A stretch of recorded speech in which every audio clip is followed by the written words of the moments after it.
Hey, and welcome back to another video. In this video, we talk about or read the chapter number 5 of the part 4 of the How to Win the Friends and Influence People by Dale Carnegie. And यहाँ मेरा last chapter में we knew about the principle for that is ask questions instead of giving direct orders. समझ में आ रहा है ना direct order देने से अच्छा एक क्वेश्चन करना indirectly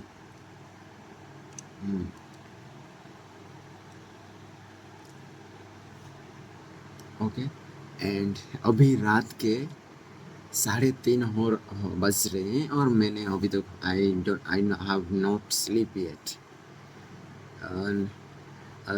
I have recharged my phone that gives me 2 GB daily, but I will be completely destroyed the all 2 GB data. Okay. And मुझे अभी पढ़ने का मन किया जब वो ख़त्म हुआ उसके बाद मन किया कि पढ़े थोड़ा चलो पढ़ते हैं यार. ओके लास्ट चैप्टर में हम पढ़े थे भाई कि प्रिंसिपल फॉर के बारे में दैट इज मैं already I have discussed you and today now we see the other person save face. Years ago, the General Electric Company was faced with the delicate task of removing Charles Steinmetz from the head of a department. Steinmetz, a genius of the first magnitude when it came to electricity, was a failure as the head of the calculating department. Yet, the company did not dare offend the man. He was indispensable and highly sensitive. So they gave him a new title. They made him consulting engineer of the General Electric Company, a new title for work he was already doing, and let someone else head of the department. Steinmetz was happy. So where the officers of GE, they had gently maneuvered their most temperamental star, and they had done it without a storm by letting him save face. Letting one save face, how vitally important that is, and how few of us ever stop to think of it. We ride roughshod over the feelings of others, getting our own way, finding fault, issues, threats, criticizing a child or an employee in front of others without even considering the hurt to the other person's pride. Whereas a few minutes thought, a considerate word or two, a genuine understanding of the other person's attitude would go so far toward elevating the steam. Let's remember that the next time we are faced with a distaste, distasteful necessity of discharging or reprimanding an employee. Firing employees is not much fun. Getting fired even less fun. I am quoting now from a letter written me by a marshal, a granger, a certified public accountant.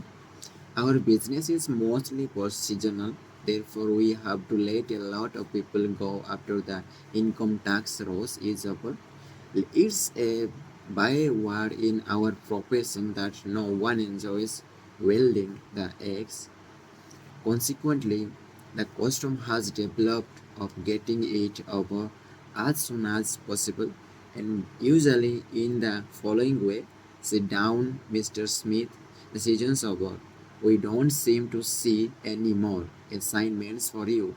Of course, you understood you were only employed for the busy season anyhow, etc.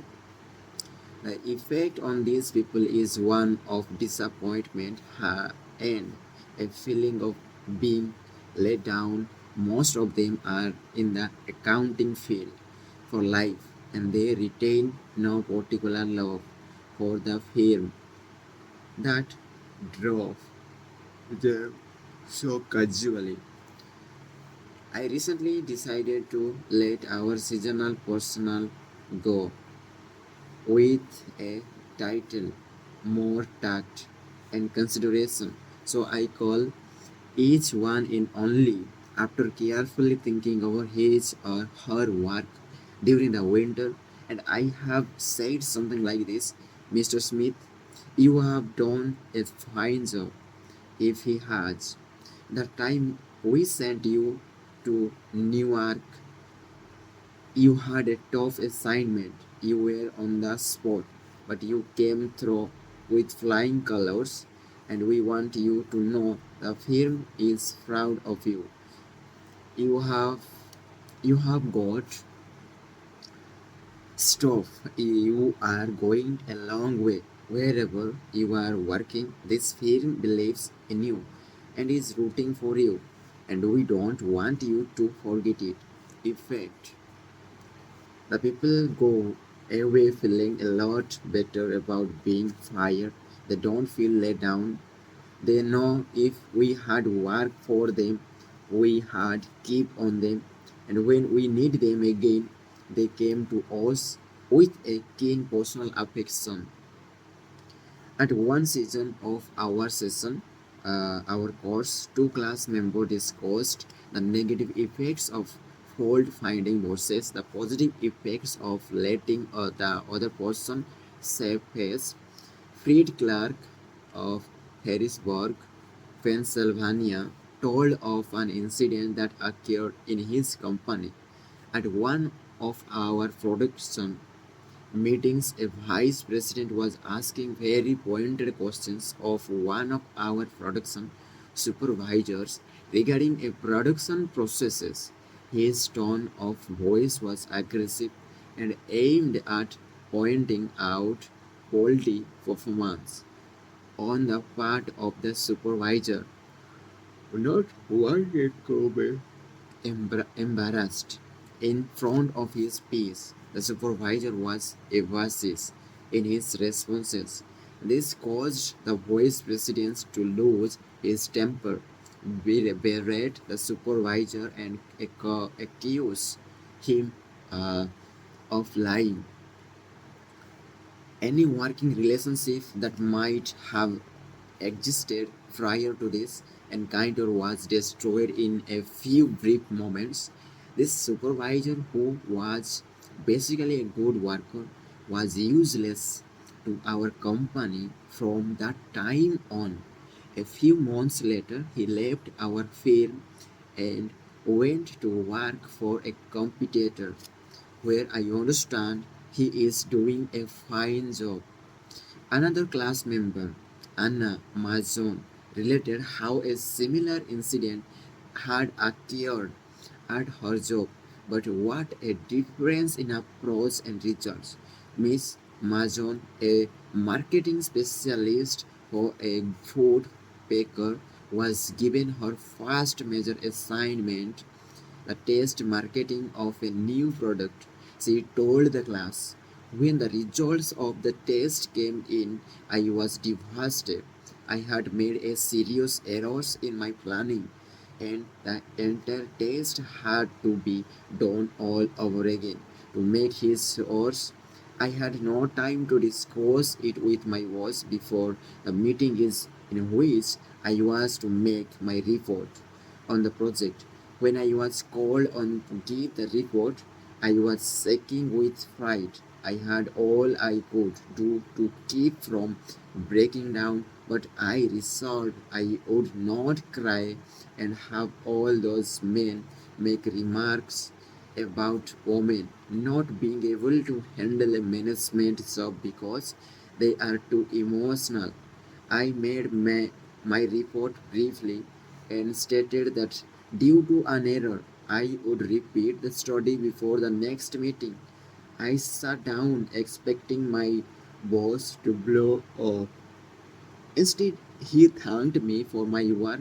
He remarked, that it was not unusual for a person to make an error on a new project, and that he had confidence that the repeat survey would be accurate and meaningful to the company. He assured me in front of all my colleagues that he had faith in me, and I knew I had done my best, and that my lack of experience, not my lack of ability, was the reason for the failure.